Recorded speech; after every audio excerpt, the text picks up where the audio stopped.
Okay, good morning, everyone. Great to be here in South Florida, where I actually grew up, and my mom and my stepfather are in the audience, so just a testament there. Um, so I know we did my bio, but I'm also a mom, and I think the source of why I do what I do is really that we do not inherit this land from our ancestors. We borrow it from our children, which is one of my favorite quotes. It's Native American wisdom. So this is my world. It's a little be careful what you wish for. I started my career almost 30 years ago when I was 2. I co-founded a school out of my apartment in New York that is known today as the Institute for Integrative Nutrition. It is currently the world's largest nutrition school. Over 75,000 people have now been certified by the school, which is in 135 countries around the world. And we have an IIN graduate. Awesome. I then went on to open the first Aveda concept salon in New York with the founder of Aveda, who wrote the foreword to my book. He became my mentor for 25 years, just an iconic human being. And raise your hand if you know Aveda. Pretty much everyone, right? A real revolutionary and the quintessential eco-renaissance leader. In 1995, I saw the missing link in the wellness equation, from food to beauty to fiber and fashion. And although I didn't go to fashion school, I did get best dressed in high school at St. Andrews in Boca. So there's my fashion credentials. And I coined the term eco-fashion in 1995 to take what I had learned in food and beauty and apply it to the fashion world. I founded a brand called Under the Canopy in 1995, which was the first sustainable fashion and home brand. You can buy Under the Canopy today at stores like Macy's and Bed Bath & Beyond. And then went on to produce a film series called Thread, Driving Fashion Forward. Moving on today, my main ventures are I'm CEO of a company called MetaWear, which does sustainable manufacturing of t-shirts and other garments. I also have a company called Good Catch, which will be launching in January. It is the first plant-based seafood brand. So it's tuna, not tuna, and it has the taste, the texture, and the nutritional value of tuna fish without the harming of animals or the mercury or the plastic or the microfibers or the gluten or the GMO or the smell. And then I have a consulting agency with my husband called Beyond Brands, where we work with entrepreneurs, and we're an accelerator incubator of sustainable brands across all different categories.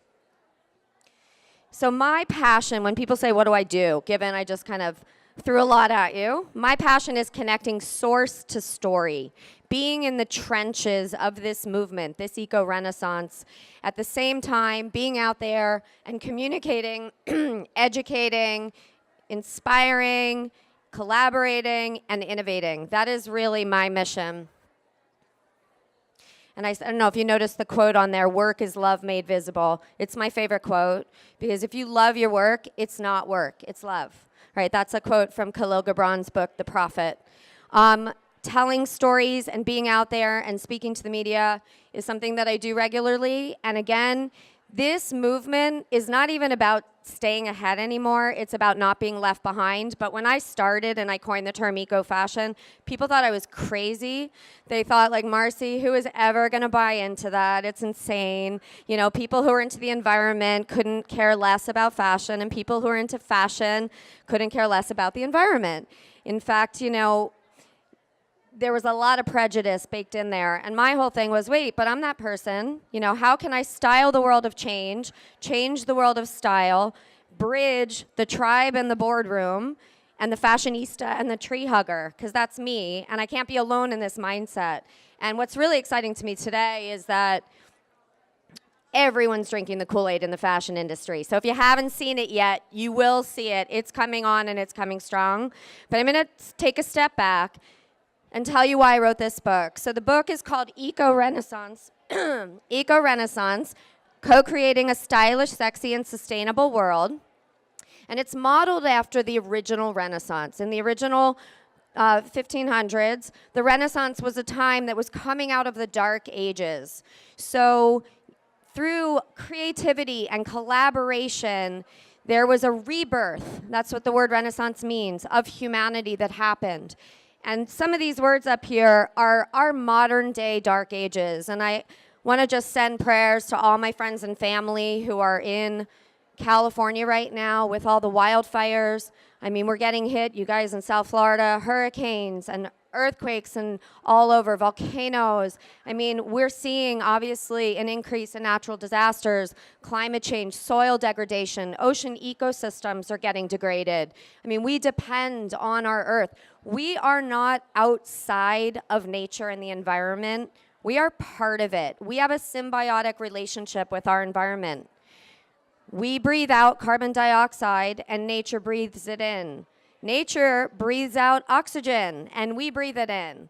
We have an interdependence with our environment. It is our home. And so the whole idea of moving into an eco-renaissance is through the lens of design, we can change the world. Why? Because if you tell people to do something because it's environmentally conscious, their guard goes up, right? But if you say, this food tastes amazing, and oh, by the way, it's also plant-based, organic, GMO-free, it's a different kind of experience. If you give someone a garment that they love and it's styled right, and then you say, and oh, by the way, it's responsibly made, it's fair trade, it's organic materials or sustainable materials or recycled. Now you've led with it looks good, but you add on it feels good and it does good in the world. So that premise, I really was inspired by the founder of Aveda, who always believed you have to lead through that aesthetic experience, through the visceral experience, then take people down the rabbit hole. So it's all about no compromise. So if you look, design can be beautiful and sustainable. Those worlds are not mutually exclusive, right? I mean, look at Tesla cars, you know. The movie Avatar was so powerful to me because the idea that we are all connected at that mass level is probably at the core of what this whole movement is about. We are all connected. The 5 pillars that go through my book in each sector of popular culture are community, collaboration, consciousness, creativity, and connection. And it is these 5 principles that are the DNA of the eco-renaissance. So when you look at the paradigm shifting that is happening in food, in fashion, in business, in art, in wellness, those pillars are what's driving it. And at the end of every chapter in my book, I dive into kind of the DNA of that popular culture sector through that lens. Okay, I want to read this. I want you all to close your eyes. All right? So this is the manifesto of the eco-renaissance. Be authentic. Keep it real. Follow your heart and trust your gut. Always be mindful, kind, and open to new ideas. Surround yourself with positive, passionate people. Live the golden rule. Treat others as you would want to be treated. And taking it one step further, treat the earth as you would want to be treated. Cultivate self-care. Laugh out loud. See the glass as half full. Be grateful. Ask questions, read labels, and think for yourself. Seek no compromise when making choices. Shift responses from, I can't, to how do I? Don't give up. Know that sexy, smart, and sustainable can coexist. Support transparency and traceability. Serve others, knowing your actions will ultimately serve you. Be respectful to all living things, humans, plants, and animals. Appreciate every moment and be present. Build win-win relationships, both professionally and personally. Add values to your definition of value. So raise your hands if any of those statements resonated for you. Awesome. All right, so it's not that difficult, right? There's this daunting component to, an eco-renaissance, an environmental movement, but it really is about getting more. It's not about giving anything up. It's not about deprivation. It's not about sacrifice. It's about how do you get everything that you want, everything you're looking for, everything you're seeking.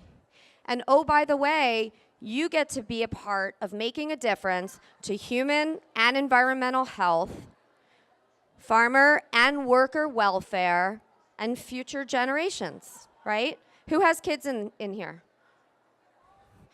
Yeah, so we have a responsibility to leave this earth as good, if not better, than the way we found it. So you always have to ask yourself, what's the problem? And this is why we're seeing tremendous redesign across all these popular culture sectors. When I started, there was an evolution happening, like Maslow's hierarchy of needs, right? We start with food, we evolve into shelter, clothing. What's that next frontier? And once you plant the seed of consciousness, once you wake up, right, your rebirth, you inevitably are going to grow, right? Because that's what we do as part of nature. So we say, well, that felt really good to eat that way or support that brand or be a part of something that felt good. I want more of that. I mean, at the core of who we all are, we want to be happy, right? We want love. I mean, we all want the same thing. So how do we all thrive together? In China, you can tell the colors of the rivers or you can tell what color the factories are dyeing by the colors of the rivers. The pollution levels are so astronomical. And a story I often tell is I was in Hong Kong early in my eco-fashion career. I had just come from Oregon, where there were millions of stars in the sky, looking up on a canoe ride at midnight, right? Went to Hong Kong, was having a beach picnic with a friend in the evening, and she said, wow, what a gorgeous night, Marci. Look at all the stars in the sky. And I looked up and there were like 2 stars. And she said, the only reason there's so many stars out tonight is because the textile factories are all closed today. And it really hit me. And I said, in the spirit of the company I started under the canopy, we all live under the canopy of this planet's ecosystem together. We're all in this together. It's like the butterfly effect. Everything that we do has a cause and effect to it, right? So if you can make better choices, if you can vote with your dollars, you can be a part of the solution versus the problem. And Albert Einstein once said, we can't solve today's problems with the same consciousness that created those problems. So we need to be thinking differently. So in organics, we're seeing now, it used to be the stigma of granola and brown rice. And if you said, oh, this is organic, people immediately conjured up like, ooh, it has no taste, right? Well, today, the organic industry is a $50 billion industry in the US alone. 83% of Americans are buying organic food, at least occasionally. Farmers in agriculture in America who are growing organically are making 35% more money. And you have hotspot studies where poverty rates are decreasing and household incomes are going up where there's organic. And again, it's about no compromise in design. So when I launched the book, I partnered up with brands of all different types. If you recognize any of these brands, raise your hand. Okay. So they're all, again, this is all connected. It's a movement. It's a lifestyle. It's all about this and that. And so connecting the dots is very, very, very important. And what's driving this movement, first and foremost, is the millennials. I have 2 of them myself. I see the difference that, they're today, that their peers are making in terms of the food choices, the brand choices, the things that they want to be a part of. Why? Because the internet has changed the game. The internet has allowed us to pull the curtain back now and ask questions like, where'd my food come from? Who made my clothes?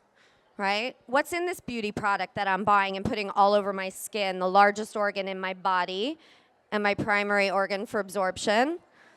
And they're asking these questions. And of course, you have media and celebrities out there that are embracing a health and wellness lifestyle. So I'm just going to give you some quick examples.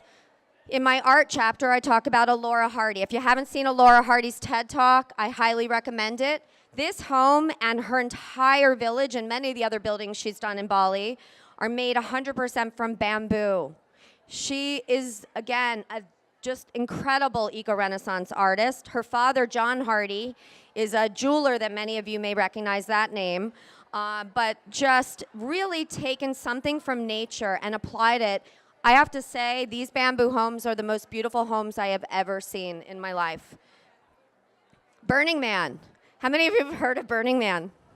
Okay, so I'll just, for 1 second, just let you know, the amazing inspiration of Burning Man is the potential of humanity to live in community where there's no trace, no trash, zero waste, total respect, total service, no money exchange for an entire week, and based on art and inspiration and this idea of the potential of what humans can create together. In 1 week, this city, this Burning Man city, becomes the 3rd largest city in Nevada, and the day Burning Man ends, it goes away completely and you would never have known it exists. And this has been going on for over 25 years. Over 80,000 people meet in Black Rock City in Nevada every year to celebrate this potential of man. When you read the book, or if you buy the book, or even if you don't, these are just examples of eco-renaissance artists, films, you know, everything from Moby and Pink and Jason Mraz, Jack Johnson, Dave Matthews. These are all Paul McCartney, Sting, eco-renaissance artists. They have consciousness infused into their music. You know, great documentaries to check out, Chasing Ice, Before the Flood, and festivals like Coachella and South by Southwest. The next chapter goes into food, right? Why is food so important? Well, the first thing that changes when you change your diet is your blood, and that's the energy that runs through your system. We're all made of energy. So everything you put in your body, you hear you are what you eat, is an extension of who you are. So look out for things like organic, free of harmful chemicals, GMO free. You know, I know this has been, up for debate from people, but if GMOs were so bad, how come the companies that make them aren't leading the charge for labeling? Why are they pushing back and spending tens of millions of dollars to prevent us from knowing there's GMOs in our food? So just keep that in mind. Plant-based, fastest growing movement in the food world today, people cutting back. How many of you do meatless Mondays? Okay, so check it out. Food waste, big issue. 40% of all food never gets eaten by humans. I mean, here's a couple statistics for you. 1.3 billion tons of food a year are lost and wasted. $1 trillion a year worth of food. And there's over 6 million people in the US alone that are starving without food security. Regenerative agriculture. So this is the next layer beyond organic. And it's something that's being talked about a lot out there. Why? Because soil is the skin of the earth, right? Our skin absorbs. Soil is meant to absorb carbon out of the atmosphere, to absorb water for ecosystem resilience. Unfortunately, because of chemical agriculture, we have destroyed the soil all over the planet, and it's no longer acting as a carbon sink the way it's supposed to. So there's a movement to regenerate soil, rebuild it, so that we can not only sequester carbon from the atmosphere, but we can build healthy plants, which ultimately build healthy people. This is some information about animal agriculture, and I asked about Meatless Mondays. I'm not going to go into these statistics if anyone wanted to take a photo, or in the book, go into kind of the why, the environmental reasons. It's not just about animal welfare. There are huge environmental impacts from factory farming, from, giving you just water alone. You've got animal agriculture uses 2/3 of fresh water consumption in the world. 1,800 gallons of water to produce 1 pound of beef. So think about the environmental impacts. These are just some things I point out. The book is really loaded with lots of tips and resources. And my whole vision was, how do we make this easy and fun? This shouldn't be scary. Making choices that are more mindful, that are more conscious. Check out brands like Califia. Check out brands like Beyond Meat. You don't even know it's not a hamburger and a glass of milk. Just try it. Costco is the biggest buyer of organic food today. So the excuse that it's too expensive, go to your farmer's market. Order from some of these food service companies online. Join a community, join one of these co-ops. There's so many ways that you can make eating organic and healthy food super affordable. And check out films like What the Health, Forks Over Knives, and Food Inc. And if you haven't read Dan Buettner's The Blue Zones, I highly recommend it. Just briefly, wellness is not just about taking medicine when you're not feeling well. It's about self-care. It's about recognizing the importance of water in your body. We're made of 70% water. And you think about a calm lake, right, versus like a storm of water.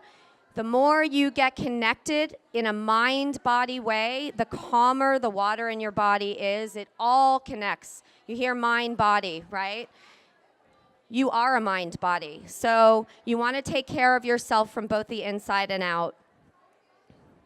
And here are some great ways that you can support different, incredible organizations like the Environmental Working Group or Conservation International, or online, if you want to read lots of great articles, Mind, Body, Green, and Well and Good are great resources. Beauty.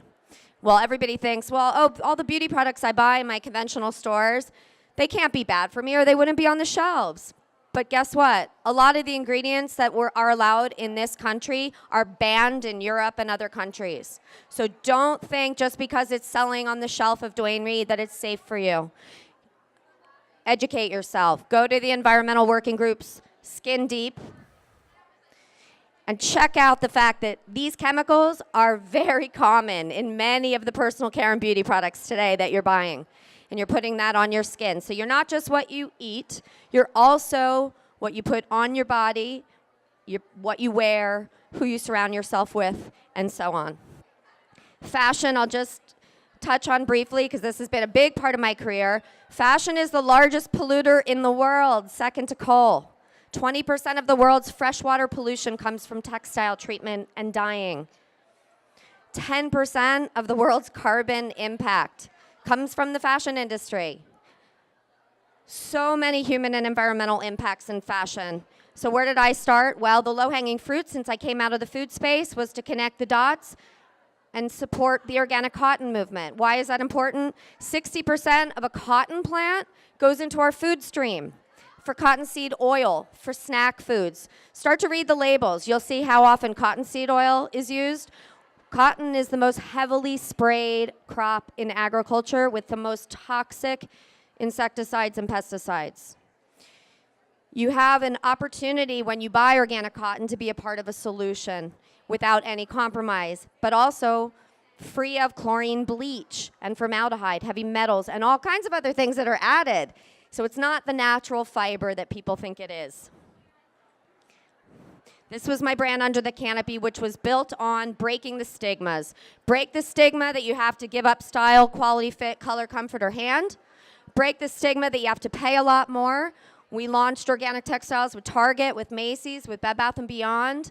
And the way that I did that is become vertically integrated and more efficient in my supply chain. So getting in and building models from farm to finished product, cutting out a lot of those markups. A typical garment can change hands 7 to 10 times in a supply chain. So the more efficient and vertical you are, the more you can add value to people without having to give anything up. This is the growth of the organic textile market since I've started. It's now a $16 billion global industry and continuing to grow, from Stella McCartney to H&M to Target to Mara Hoffman, Outerknown, Patagonia. You'll see organic cotton clothing in lots of places. From Whole Foods to Macy's, catalogs. And again, understanding that interconnection from food to fiber, and with 83%, as I said, of people buying organic food today, it is a next frontier that you can't dismiss. Fashion revolution. Who knows about the Rana Plaza factory collapse that happened in 2013? So in Bangladesh, a factory collapse that created an absolute uproar where 1,133 people lost their lives, just innocent garment workers making product for brands sold in America, lost their lives because a sixth-floor factory collapsed. Today, over 100 countries around the world, consumers have activated and said, business as usual in the fashion industry is no longer acceptable, and I want to know who made my clothes. And so if you haven't seen fashionrevolution.org, check it out. You can learn a lot more, but it is a movement that has been consumer-driven and is continuing to grow. The last thing in fashion I really want to touch on is plastic. How many of you wear synthetic clothing ever? We all do, right? Polyester, nylon, all kinds of, synthetics. Every single synthetic garment in the history of mankind is shedding fibers into our water systems, our washing machines, into our rivers, that goes into our oceans. Today, 90% of fish have traces of microfibers in them because synthetics never biodegrade. And this is a big issue that's come to life. Our ocean ecosystems are in jeopardy between overfishing, and all the plastic and microfibers in the water today. There are statistics showing by 2048 there will be more plastic in the oceans than fish, but at the rate that we're going, and fisheries are scheduled to collapse. It's a very serious issue. So biodiversity this isn't a joke. It's like all hands on deck. Soil, oceans, we depend on for oxygen. So this is my company, MetaWear. We're a solution provider that manufactures sustainable fashion for other companies, built on the Sustainable Development Goals. If you're not familiar with them, make sure you Google and check them out. Very important. More did you knows. Some of these I did share. There's a lot more in my book. And these are some great fashion brands to check out, as well as some great initiatives that are happening, and a few documentaries. If you haven't seen them, The True Cost and River Blue. Both, you can find on Netflix. Very eye-opening, but definitely worth checking out. And this is just to show the number of people today that are joining the party, collaborating, innovating. It's an exciting time. I say as an entrepreneur in this eco-renaissance, I feel like a little kid in a candy store. I get to do what I love, make a living, and change the world, right? Check, check, check. Sign me up. And really, we can all be a part of that. And I'll end with business, because that is part of the grand finale of the book, that good business is not just about profit anymore. Good business is about doing well by doing good. It's about looking at people, planet, profit, passion, and purpose, the key driving factors of good business. And whether it's about health and wellness, or conscious products, or voting with your dollars, we can all be a part of a designing a new reality in business, because business is a lot more powerful than government to affect change, unfortunately. And here's a couple of great businesses who have embedded, the values of people and planet into their companies. Certified B Corps it's a big movement now with over 2,500 companies that have become part of this movement about signing up for a different governance. And from Patagonia to Tom Shoes to Warby Parker, Ben & Jerry's, Dr. Bronner's, all great companies. And my ending is just to tell you, in the book, these are my Illuminartists, my modern-day Michelangelos, who cross every one of those sectors: food, beauty, fashion, business, art, and wellness, and have amazing work that they're all doing in different ways that you can be inspired by. So if you're going to follow influencers, follow good influencers that you can learn from, that you can be inspired by, and that you can be a part of to join this eco-renaissance. And here's, if you have your cameras, you want to take a photo of a couple of the tips that I want to leave you with. In each of these chapters, they're loaded with tips. This is just, kind of skimming the surface, but ways that you can be a part of this. This is not, going from point A to point Z overnight. Remember, the journey of 1,000 miles begins with one step. So if you commit to taking a positive step forward every single day, then you can be a part of the solution and be a part of the eco-renaissance. So thank you all for being here today. Hope you will be the change, wear the change, live the change, and I'll be signing books over here after. Thanks.